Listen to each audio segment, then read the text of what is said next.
जय माता बगलामुखी, जय बाबा खाटूश्याम और श्री राधे राधे। साथियों, सबसे पहले तो मैं मीन लग्न के मीन राशि के जातकों को बहुत सारी बधाइयां और शुभकामनाएं देता हूं। ज्योतिष विज्ञान की ये अद्भुत दुनिया आप सभी का बहुत बहुत स्वागत करती है। मैं हूं आपका होस्ट, आपका दोस्त आचार्य डॉक्टर एएस वर्मा पद्मेश, अमित मोहन पद्मावत, हस्तरेखा विशेषज्ञ, कुंडली विशेषज्ञ और चेहरा भी पढ़ता हूं। आज के एपिसोड में हम बात करेंगे मीन राशि के जातकों के बारे में। तो आइए सबसे पहले तो जान लेते हैं कि इस वर्ष शनिदेव और बृहस्पति देव, राहु देव और केतु देव मिलकर के आपकी इस लग्न में, इस कुंडली में क्या कमाल दिखाने वाले हैं। कैसा रहेगा ये वर्ष और क्या क्या रहेंगी आप सभी की उपलब्धियां। तो सबसे पहले तो हम चर्चा करते हैं शनिदेव। तो शनिदेव 29 मार्च 2025 को रात को 11:01 पर कुंभ राशि से निकलकर मीन राशि में प्रवेश करने जा रहे हैं। शनिदेव मीन राशि में 22 फरवरी 2028 तक रहेंगे। शनिदेव के मीन राशि में प्रवेश करने से जुड़ी कुछ और जानकारियां भी मैं आपको बताता हूं। शनिदेव का स्वाभाविक जो गति है वो बहुत स्लो है, बहुत धीमी है, मध्यम गति से वो विचरण करते हैं। वे करीब 2.5 साल तक एक राशि में रहते हैं। शनिदेव को न्याय का देवता तो कहा ही जाता है, कर्म कारक और कर्म फल दाता भी माना जाता है।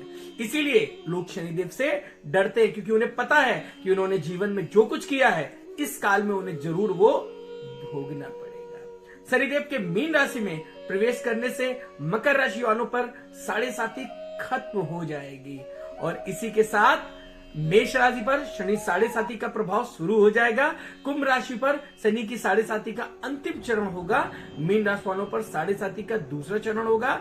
शनिदेव की स्थिति में बदलाव का असर बिजनेस, नौकरी, विवाह, प्रेम, संतान, शिक्षा, सेहत सहित अन्य क्षेत्रों में भी देखने को मिलने वाला है।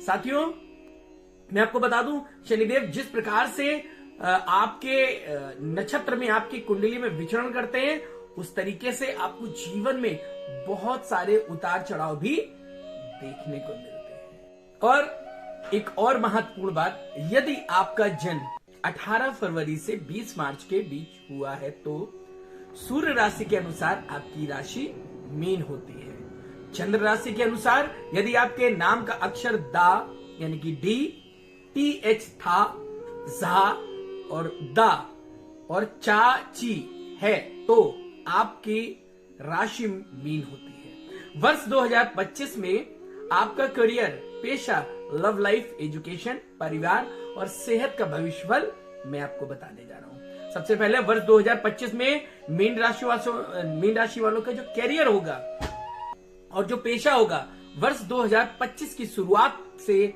लेकर के जून और जुलाई तक के महीने तक बृहस्पति तीसरे भाव में रहकर नौकरी और व्यापार में शुभ परिणाम देगा। खास तौर से मई तक तो आपको इसके परिणाम जरूर देगा। इंक्रीमेंट के साथ प्रमोशन भी हो सकता है। मई के बाद और भी अच्छी स्थिति निर्मित होगी। हालांकि शनि के कारण आपको कुछ आपके कॉम्पिटिटर हैं, जो लोग हैं आपसे जलने वाले, वो आपको परेशान कर सकते हैं, वो आपकी हानि कर सकते हैं, वो आपका लॉस कर सकते हैं। वर्ष 2025 में आपको इन सब चीजों का सामना करना है, तो जलने वालों को जलने दीजिए, शनिदेव देख लेंगे।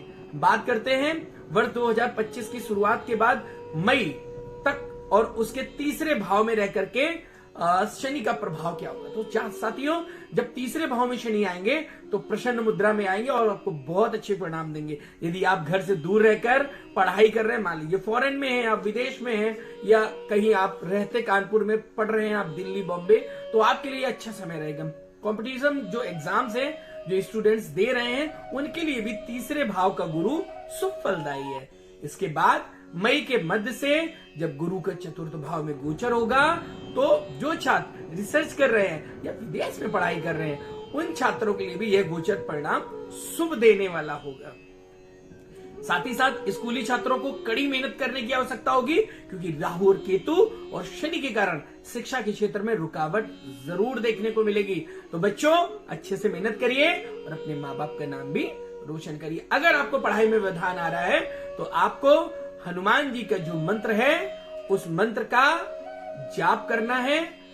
हो सके तो सुंदरकांड का पाठ भी करें। ओम हम हनुमंते नमः। इस मंत्र का प्रतिदिन 11 बार कम से कम जाप तो जरूर करिए। मीन राशि वालों की अब बात करते पारिवारिक लाइफ के बारे में।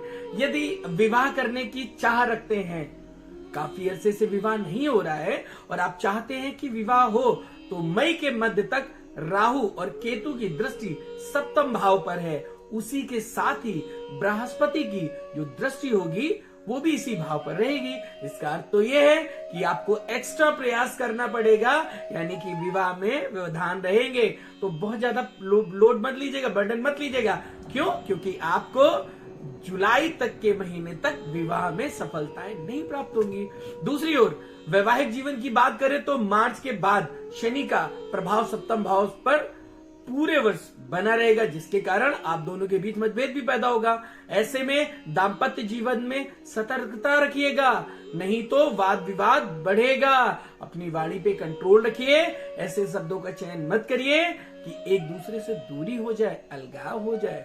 मीन राशि वालों के लिए प्यार की बात करें, स्नेह की बात करें या लव मैरिज जो करना चाहते हैं, तीसरे भाव का बृहस्पति 29 मार्च तक आपका साथ देगा। हालांकि राहु के पंचम भाव पर दृष्टि जो कोई खास प्रभाव नहीं डालेगी, छोटी मोटी गलतफहमियां हो सकती हैं। इसके साथ ही खुशियों पर ब्रेक भी लग सकता है। यदि आप सच्चा प्रेम करते हैं तो आपको कुछ एक उपाय करने हैं, जिस उपाय के माध्यम से आपको फायदा मिलेगा।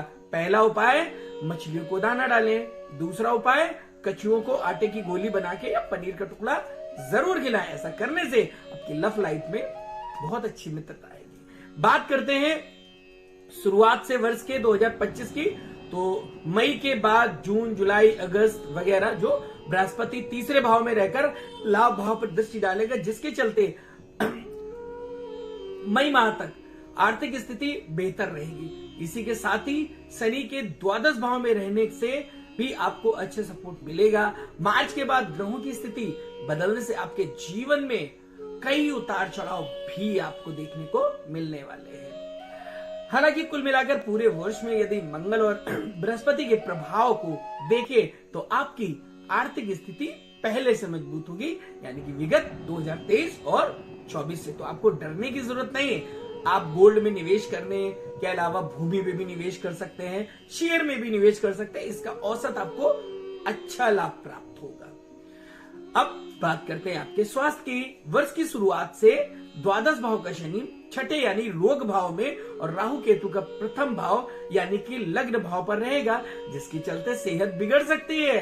पेट, आपको चेहरा, कनपटी, घुटने और नसों से संबंधित समस्या जरूर हो सकती है। इसके बाद शनि जब लग्न भाव में गोचर करेंगे तब पूरे वर्ष सेहत में उतार चढ़ाव भी आपको देखने को मिलेगा।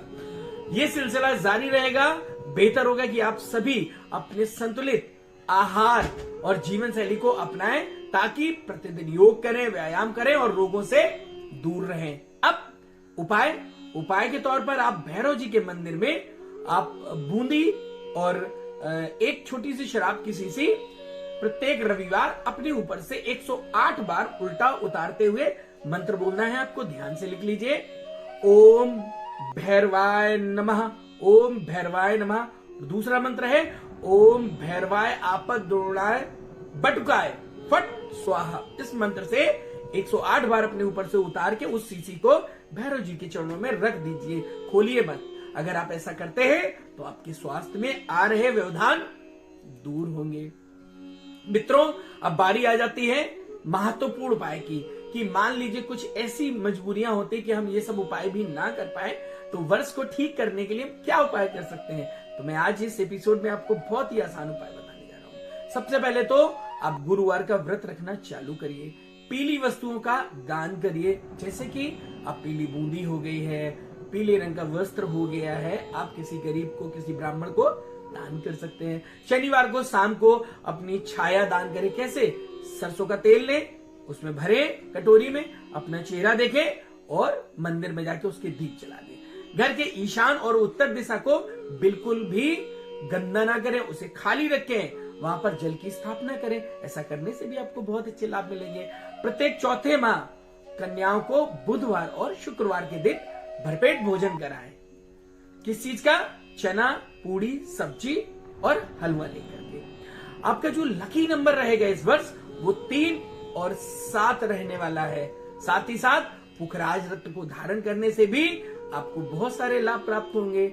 लकी कलर जो आपका रहेगा वो इस बार पीला और नारंगी रहने वाला है और लकी वार यानी कि बृहस्पतिवार रहने वाला है। और आपका जो भाग्यशाली मंत्र है जो आपके भाग्योदय को कारक करेगा वो है ओम ग्राम ग्रीम ग्रोम सह गुरुवे देवताय नमो नमः। और दूसरा मंत्र ओम नमो भगवते वासुदेवाय नमो नमः। ऐसा करने से मित्रों आपका ये 2025 खुशियों से भर जाएगा। मैं मानता हूं शनि और राहु देव की कृपा के कारण, उनकी दृष्टि के कारण इस वर्ष में व्यवधान रहेगा, परंतु अगर आपने ज्योतिष विज्ञान की अद्भुत दुनिया की सारी बातें मानी और उसी आचरण पे अपने वर्ष को ले गए तो मैं गारंटी देता हूं कि आपका ये वर्ष बहुत उत्तम कहलाएगा। साथ ही साथ इस चैनल को लाइक करें, सब्सक्राइब करें और अभी तक अगर आपने शेयर नहीं किया तो शेयर जरूर करें। फिर मिलेंगे अन्य और जानकारियों के साथ। तब तक मैं ज्योतिषाचार्य अमित मोहन पद्मावत आप सभी से विदा लेता हूं। जय माता दी।